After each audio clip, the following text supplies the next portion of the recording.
What a fine intro, Jamie. Thank you for that. Now, Kevin, you've worked all over the world, which is interesting.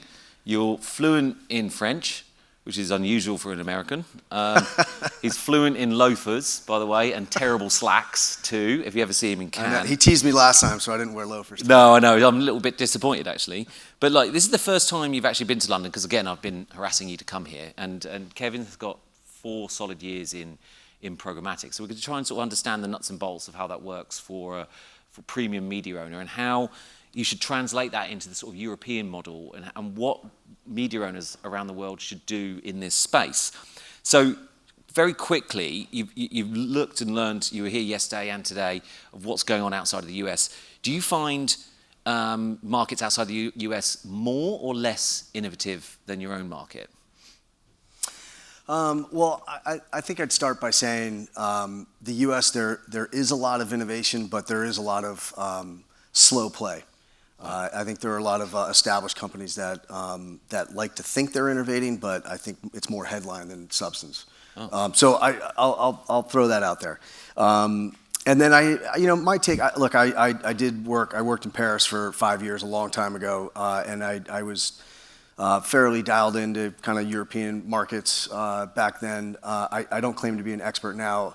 From the conversations I've heard over the last couple of days, I do think that there's a bit of a lag. Mm-hmm. However, I've always I've thought for the last 10 years that in various European markets that ad tech has been very good. So I don't think that there's a lack of innovation on technology that can get us collectively forward. Okay. So just to give the idea of landscapes, the principal issues that you face in your market, and reference them with how you're tackling that with programmatic. Yeah. So for those that aren't aware, Dish Media is the properties that we have. Obviously, Dish Satellite. There's two primary satellite operators in the United States. It's Dish and DirecTV, akin to Sky here. In addition to Dish, we have an IP delivered property called Sling TV, skinny bundle, virtual MVPD, however you want to describe it. So it gives us a pretty good perch, I think, on the market, where we've got a legacy television asset and a digital, sort of inherently addressable TV asset. One of the big issues in the U.S. market is just the pay TV market is shrinking, right? I mean, that is a fact. So that is one thing that just means on the Dish side, we year after year we have less inventory to work with. Yeah. Are you offsetting that with Sling? Yeah, I mean, Sling, again, these are all public numbers. So Sling is pretty steady, has been pretty steady over the last few years in terms of subscribers. Yeah, okay. But I'd say the biggest challenge for streamers, for any streamers, is churn. Mm-hmm. You can sign up for Sling or Peacock or any streaming service and watch your shows in a week or in a month, and then you can sort of disconnect and so you can turn it on and off a lot more easily than you would, say, a cable or satellite subscription. But I think to go back to your question, what are we doing about that? On the sell side and as a publisher, yield is always a really important game to play, and now more than ever. So one of our North Stars for Dish and for Dish Media overall is that we do believe that television advertising will become 100% impression-based over time. And some will accelerate faster and some will take their time. Yeah.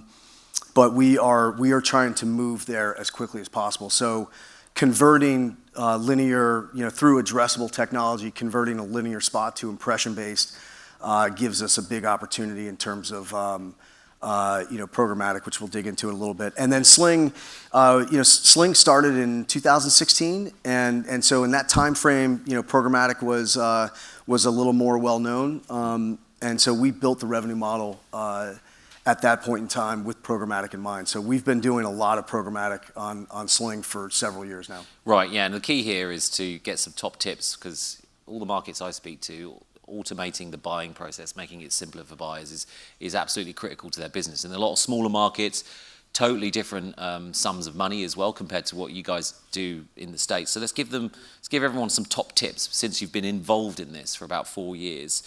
Let's talk technology and tech providers, what advice do you give to media owners negotiating with suppliers? And partnering with them too as well. Yeah, I think as it relates to programmatic, we have a fairly traditional approach. I mean, we have a lead SSP that we work with, and with that we are DSP agnostic, right? So we don't really pick a DSP.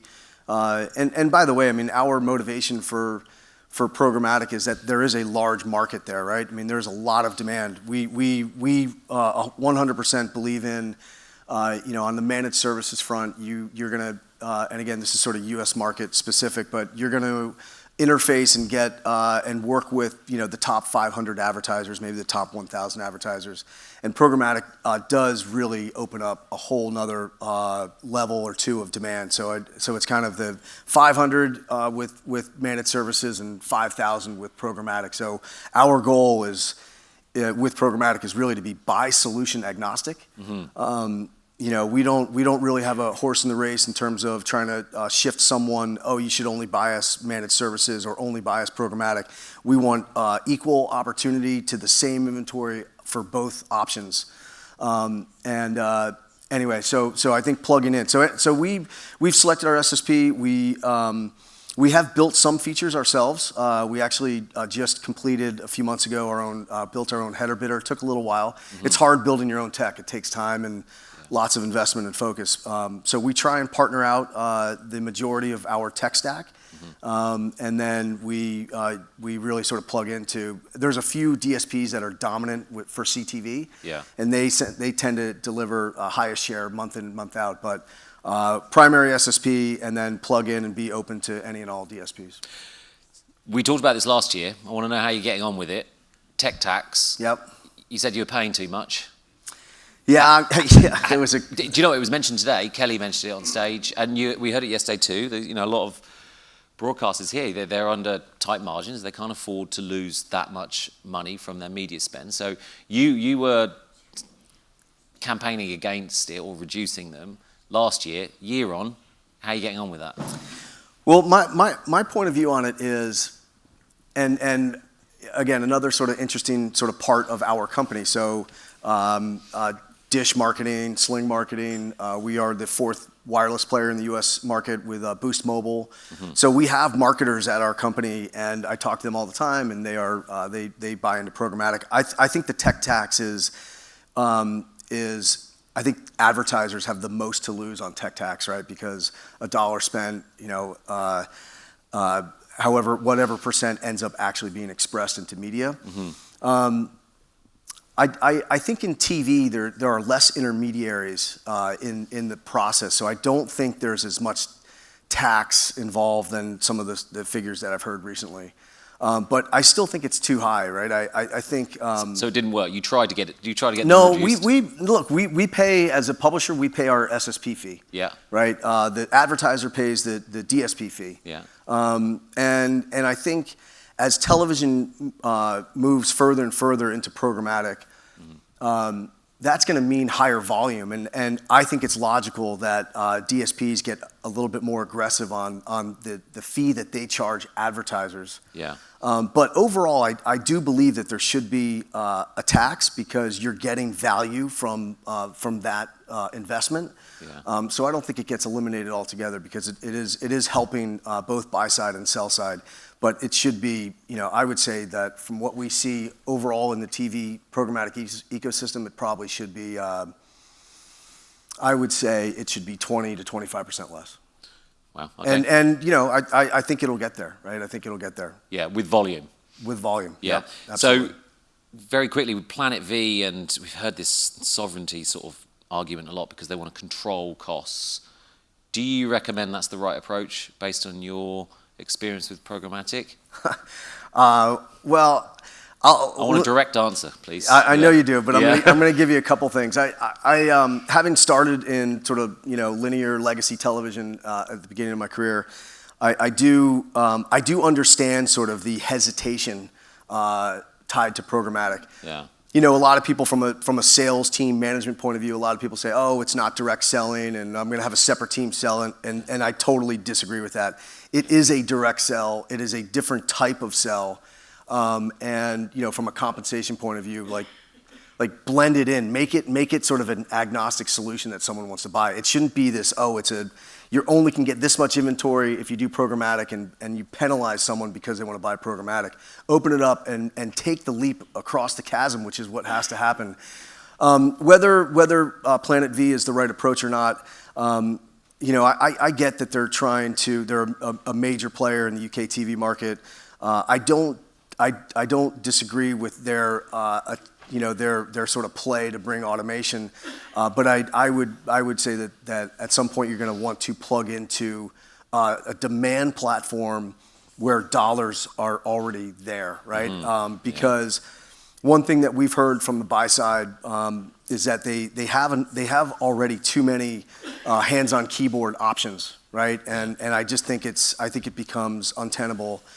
To expect a buyer or an advertiser to log in and out of a dozen different platforms to buy what they need to buy. Right, you got one word answer for this next question.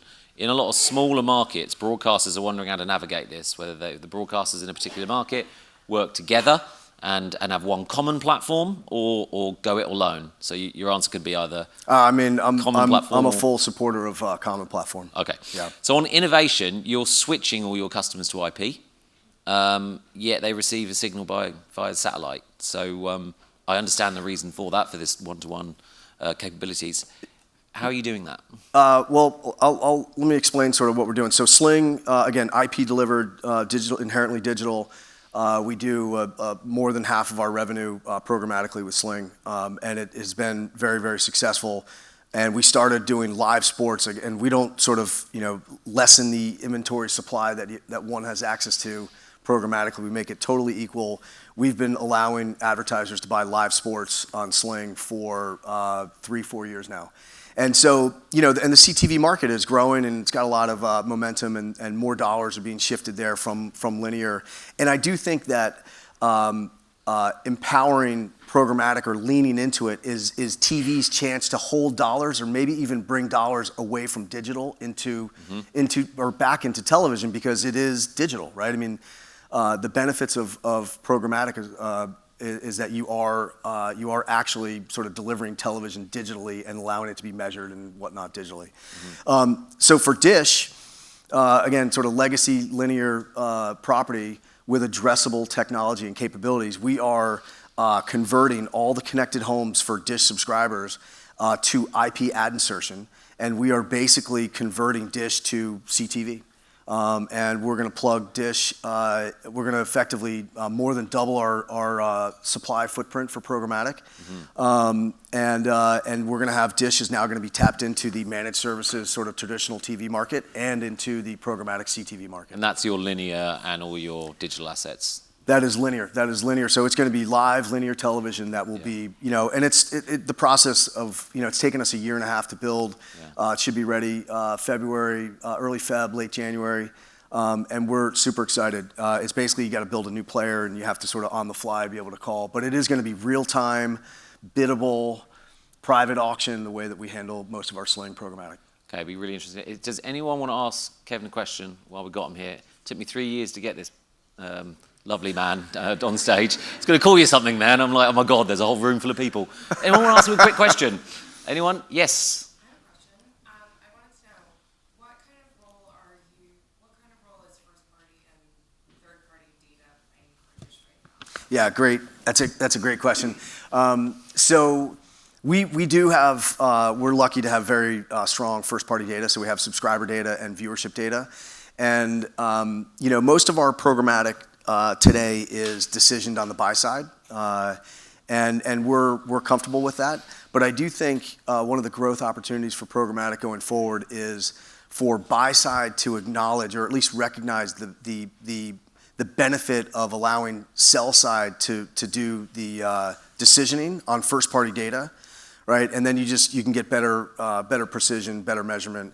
Not that when the buy side is decisioning it's bad or wrong. If you have a first party data asset, you might as well take advantage of it. So we don't do a lot of our first-party decisioning through programmatic today, but I do think that that's an opportunity going forward. Ladies and gentlemen, I honestly, I can't speak any more highly of this chap here. He's here for today and tomorrow. Do meet him, talk to him. He's very open. He's a brilliant guy. Kevin, thank you very much. Let's give him a round of applause. Thank you. Appreciate it.